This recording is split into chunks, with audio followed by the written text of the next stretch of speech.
Well, hello, friends. Yeah, there's a couple of snapshots I put up. Psychedelic. It's supposed to be, hi, it's Bob. 5th or 6th edition of Bob TV on a Saturday night. February 18th was supposed to be Psychedelic Bob TV. Shot a couple of videos using the special effects, and the thing crashed. There's no audio on it. So although if you look back on my page here, you may see that I had thought that I had effed it up, but apparently it wasn't me. Anyway, I had the discussion that I was having with my nephew, the genius college student, who posted the oh, by the way, hat of the day: Chicago Bears knit stocking cap. Now, I know the Bears lost; they were 8-8 this year, and a lot of people would only wear this if they were winning. But when I was back in LA, there was a word for those people. They were called front runners. What does that mean? That means when the Bears win the championship, all those people will be out in front of the parade leading it, running in front of it.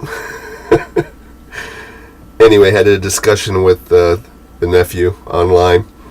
His billboard: God is an imaginary friend, and that you should choose reality. So pose the question: whose reality should we all choose? Yours? Are you the master of reality? He didn't really respond the first day, and I put up a post that said, seeing as he didn't respond, that he was not responsive to the questions, that the jury should find adversely, that should impact adversely on his case. So he gets on there yesterday. He's just going nuts. He says, I don't know anything.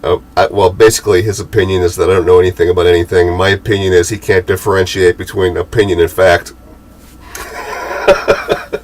So the School of Hard Knocks that I've gone to for many years now, the University of Life, the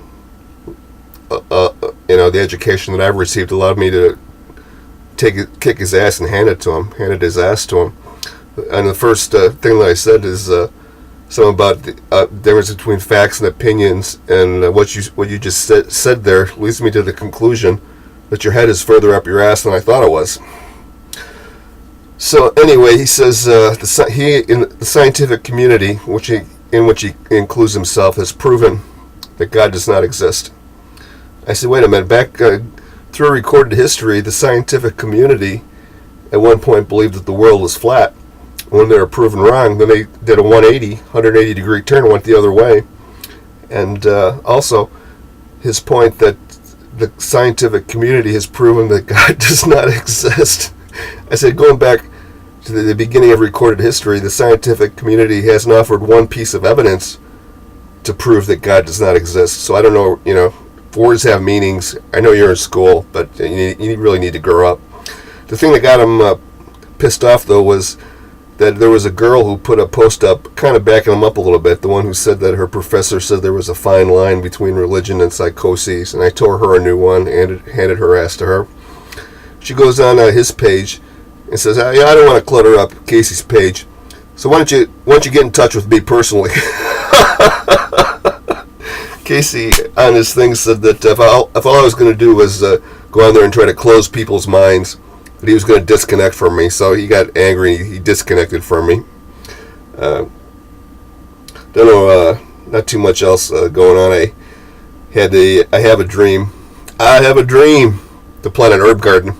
So I went out to Menards, the home and garden supply center out in Glendale Heights, Illinois, and picked up some seeds.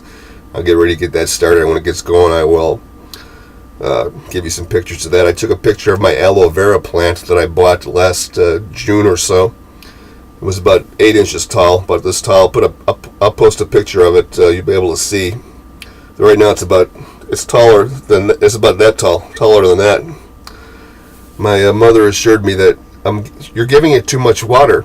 You're giving it too much water. I said, it says right on this tag here to keep the soil moist. Oh no, you're giving it too much water. So now the thing, it went from about 8 inches to about 28 inches in 8 months. And of course, does she say, you were right?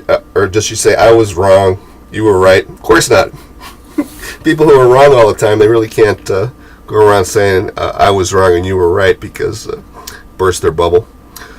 Anyway, a little bit late on Saturday night. It was supposed to be Psychedelic Bob TV, just a straight Bob TV. If you got to, did I mention that? I don't think I mentioned. I've done this 2 or 3 times now. I've crashed this take tonight. That a friend in England put up a post that last night that said she went to the pub with her mates, and they had a good time, a lot of laughs, and she kissed a guy. So today she goes online and she says, I have a sore throat and a bad head. So I posted up there, I said, I knew you never should have kissed that guy. She comes back, what are you talking about? I said, I read on your post there, you went to the pub with your mates, had a few drinks, had a good time, and you kissed a guy, and the guy gave you a sore throat and a bad head. She had no recollection of it. Her friends reminded her about it. So, in closing, I'll just say a word of advice that I gave to her, and I'll give it to everyone, is that if you ever have a blackout experience like that, where you drank so much you don't remember what happened, how you got home, whatever, don't let it happen again, of course. But the point is, if you ever go see any kind of a therapist, never admit that you had a blackout period, because they will never let you forget about it. It'll be a black mark on your record, your blackout period.